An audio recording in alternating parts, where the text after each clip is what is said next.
Omampanyin na nado. Akra mechiawo.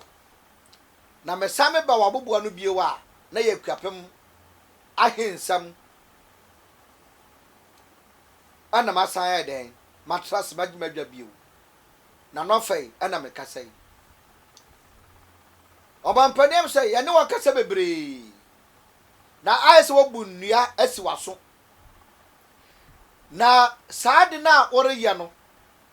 wore hye AKUAPEMan abufuo efise wo pete hene na da me kacho so e wo be ma ne nsa so AKUAPEM no so wo na esi na no ukuada eya dai e wa AKUAPEM ekropon sa wonte ya omampani mekayo sa wate nso ane wobu oni aguso nso dia ane mekayo sa wada nso amenyane wo ne wate ne yie. So I say in some no aya hin some ye catch us say KWADWO KESE no onyo hene no onyo deshe oyakoa aye de ne be ware into oyakoa wo fie ho mo be kai me bi me kai Victor Newman ho nsem afo say Newman ye original Newman so what I say and ye wo fake Newman so what I say eni tie ni ye nsem am no be kai pa aye KWADWO KESE aye ne mamia nka so owo no ene odam wawu eche fridge mu Mr. President what ya na mame nko aye ukuda ye twam no ukuda ye 17th na twam ye month wo ye ana judgment e by say aye lily ani KWADWO KESE ya convict wo mo aye contempt akire wo mo okupahima ane na busuapan aye asura hene aye na nomna ko akodi bim ewo court Mr. President what ya na so what no wabu asonso dia ane ne esi bo AKUAPEM no ani emra mo free court bedu ye no hemia ane ne manfo abekase wo fitia mu anu achi KWADWO KESE lawyer aye pete hene abeke kasam se ne esi wo court na ntesa na ne ohemia ani asori beka na eye sa na te amunum ho na no na KWADWO KESE motima man the police guard amma the police atuo amu brima atuo we AKUAPEM kropon amma atuo ne kanipa miensa Mr. President what ya na sa wonte ye ane ebida ayarsabia wo mo gya yarhwe o kase mkase koyi police fo ne fiwo na obu ni di AKUAPEM de ma wo no hwe na anyira omampani wo re ye amasa ne ma no ere yira wo di mpa wo potu botu wo anu bi atwam firi umrante bremu ebedu samre no wo re papa no hwe ni yie na meka cho se asorofo ka mo ho a police tuo antuo me sama sisu dua ma obiem anna me bayi video bi a kirawo na wo hwe video no wie wo bi se KWADWO KESE se sa tuo na ode aboba hye mo do hye ne ho no one ho na ekoko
obi asure tia no se onne kokoko awo himfie ho ana na de yampa ne toto mpa ne nua ya bese fie no ana aduana se be hye a obi antim ye den ani sa me kasa ya bebu na mebu no hwe no kopem ammo anwu wotire so hwe ne kropon akuapem akro amonti ni nso no kro no anwu wotire so na ebo wudi nshamra yechi ani ebo wudi ntumra nso so a yechi ayo ha kase eni tie na meka to ni yi enye wadwene se kwadwo kase betuma trako ya no so de biara da na wo kase no wate ogana koya so na no ye yafi wo etuma ka mfam yensa ane kakra anye de obefi akonya no so na wo mfiri so a wo de kwadwo kase ne bekọ ana obegena tira ekropon kro no so opete hene etimi tuo etimi nya police guard amye guard no day in day out amo mansika wo de hwe kwadwo kase a obia nso ni nkoko ye e wo kwapemamu aye na bibifo mo sore ya mo se mo poko ye fa aso mo lusu aba no aye parliament na ba pai 137 emra wo ye campaign ka se mi se wotumi na independent bia ntimi nya djuma no obi abato ba independent bia no wato na ba to agu na nya de mpuntu baba sa independent krom ana sa one independent no obaye djuma no krom ho ana sa won nsiesie krom no ho wa se nya nsem na de ye ana ye ka ense no kwapeman ya wo mpese ba ya so dwanti ana nanom nsamafo sore ayes katam blaso ye yapai aye niema na nke wakasa ana ye pese gu ani maso akonya no so but empani ehwei ehu se eba ne sa na akwapem ne dia de ma na asai wa wo se wo suma mo ama Victor Newman eda do mo ma bra ya champo owai so ta se aye wo ga lusu o wa ba mu wo yusu bra champo aye national security no ya advisor so eda ha me wira fi no opposition ka so o wa ba mu ane opposition o wa ba mu bi e wo ga bedi sanse no wa kwapem ama order from above ebebubu ahimfie no ebebubu ahimfie nani ebubu nkoyade yedi no ane wo mo wai e wa ba mu chireme owai ane chireme okọ Victor Newman owai ono so awu south ase now jamasi awo fa na so di sanse hunu wa kwapem no ane jamasi owuni ya na olusu ye it is before pokwe e fa so mu lusu ya efi kwapem nsam no a ya bo kokwa kasa achira wo se ade enkoso no anya ma ne kwanso no ama kwata convict wo mu adaso tayifo yedai ya mpese be fam na hye ensam ne akoye bibi no wankase o na nadu kurom na dia kurom ana na ehwahuri ana hontokasi na be dimbode dia mawo eti Mr President akoye fa so lusu abana be 137 no na me kira me na fa na me ka kira wo eya mani ne mamra ya bia pai edi tia no waban no na ma bibia pusu no hu say yes nsabafo den ewo ho cheni ye pa former regional minister aye eastern region owai was all su nipa bebre pa eti 137 no amane keke so tiase ene won sa mamu na ye de yama won wo kwaye fa so na minister so yi wo mo no won hwani bre ba ya se etimi pass bi no mu ni nyina ya de suade de mawo e so hwani yie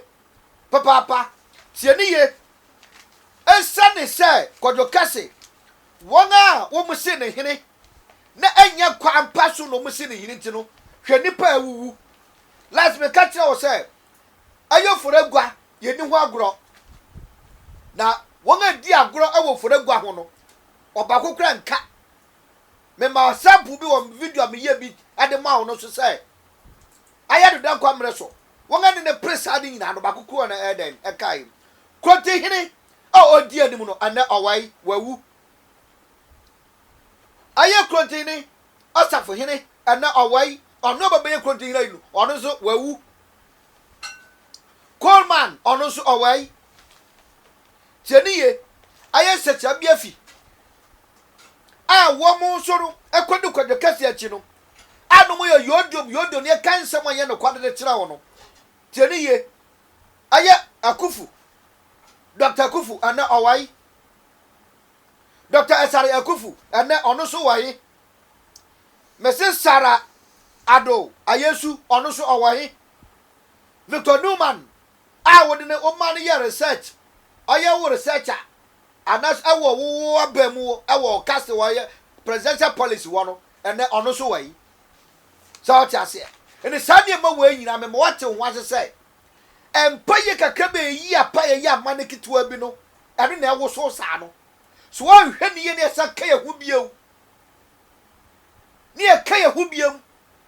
eya mane edugu fuma me na me ka cho say o 4 years wey wo hwe ne wotimi mo mane me nko ne mu da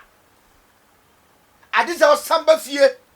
ade nkotodwe ne chopa ade broke up man ade bro hemia katia ane asura hene ewo kropo anse na wo hene no pose bekoso a ebekoso amawo edi tiena me no ka ni ye pa na da me ka do se meba wo chan ene wo bedi nkomo meba na me bobo me ho na maba na me wate ho ase se MPP fu emunya chi amuchi ni nyina na montu mu president for se AKUAPEM nsam no eno ana dimu ya ana amane parliament apai ebinsi da in Ghana history apai amane independent na ko ye campaign ti omo no ene ba ko ana wo be majority so tase ya wuso ye hu bie wa miss amamuru wudi wuso da wonti me fo hoho emesi AKUAPEM akonya so ade ne kwadi kwat mu wurawura ase akoda ne nsamani kwat se mo nsan konkɔ ya ade ne foforo na mo nkoyi fa koma asra hene ane na hima hemia ba mo hene ense hene na kwati ne ense hene ma asra sa nkrofo mo bobɔ won din na de nyina no wo mo nye asrafo no ngase hene ama asra anoforegwa enye yie eti Mr. President ayemi na no fora me no kasa no me ka kirawo me sibe bu na me kasa me nso hio me nso tu nso sekan ada me nso police awo so mo kire me fa me kotum no kware ba kopɛ ada me no kasa no kware aye ba kopɛ it's one shady year MPP down for 2024 ebesi na be mo sasini wodo pa try upa makodo kase ni ntra ho na fa Ghana sika hwa no awa himfie ho wanwo hina kwa yiase no hwe taklacha woda edi nanim ana wu tu atu akropon a police sentiment tuna na mo kra me be caution because order from above essence won social sinti ebedu babi no sane be yetia na wo tire won sa enso bibibia mu na sabre no ehona be hu se twotwom wocho na tumi bi ewo baabi wo wa ba mu a na no ncha so kita tumi nyina wo me na me ka me chiro ensamanfo betuma gu ani mase enkonye betuma gu ani mase me se MPP mu downfall ade na nado MPP be ye a eye na nado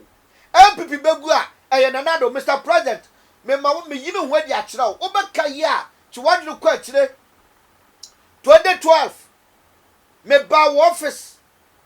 direct no be trase for just 5 minutes e ka kira say Ghana be ye ya efriwo Ghana be say ya efriwo Mr. President o kai eye me ana me ba office be say o sa nko no ana wo ma Ghana for ensa esi for ana ya to aba na ana 7 December ana ya to aba me na me ka say me be lusu ko gidi a amani nya wo mu gidi AKUAPEM nya wo mu no ana AKUAPEM yo mu sa firi ho a Ghana ebe to aba de tia no aba ni nyina me catch your plane enye plane fa eto KWADWO kese no me se brande be yi ne free ho menya ofare menya wo den ana nya de so akwa na obetra so ebe ye yeda aye wadwe se be ye kan sa akeke da krope aye da bone da krope aye nhira tieni yo da kro ye da bone da kro ye nhira obini mu da nhira beba na obini mu da bone beba ne made ni siwia ne ye se na ye nhira da siwia se ye se na ye da bone da eni tieni ye me catch no me no ne tetem bia na opata hene no on ne nkrofo tutu atu akropon no bobodi na tunofo no nya sankwase atu no tutu akropon no sebe onya sankwase atu no no obi ani ni akɔ wɔ akropɔn akoyi na ɔte so na nyɛ ne dia akoyi na ɔde baba tra so nyɛ ne dia ɛyɛ na abusu afiri mu no ofie AKUAPEM na ɔbɛtɔ foro agua so ɛde sɛ ɔpɛ sɛ Ghana ɛbɛkɔ ahokyerɛm Ghana bɛkɔ nomi mu Ghana bɛkɔ sɛe mu dia ɛna makɔdwe ka sentra hɔ na fɔ man sika yɛ dɛ na ɛhwɛ no Ghana fo mu ntie police guard no mu de makɔdwe ka se no wɔwɔ nso ma ɔhene nkɔpere bi ɔhene bi no police gu na hemfie ɔnea wɔ ne mmerante ɛde ne mabɔ wɔn mu yɛ dɛn wɔbɔ ne chidom bɔ ne ho ban ɛto ntimi yusu Ghana sika ɛfam protect kɔdwe ka se a obi aso yɛ na adwe so de kɔkɔkɔ ana so kɔkɔ tutuo bi wɔ hɔ etuatu wɔ akropɔn a na kɔdwe ka se ne ba mu hin na edi sa hinse hunu no na na do me no wawie medisia kɔsumie so na kɔnkɔ to dwanim na bompai bisa wo ne nanom nsamanfo na bompai kyerɛ wasɔre a wokɔ Yesu Kristo no na mo wadwe ne yansa ansa na ne beba no aba bye bye.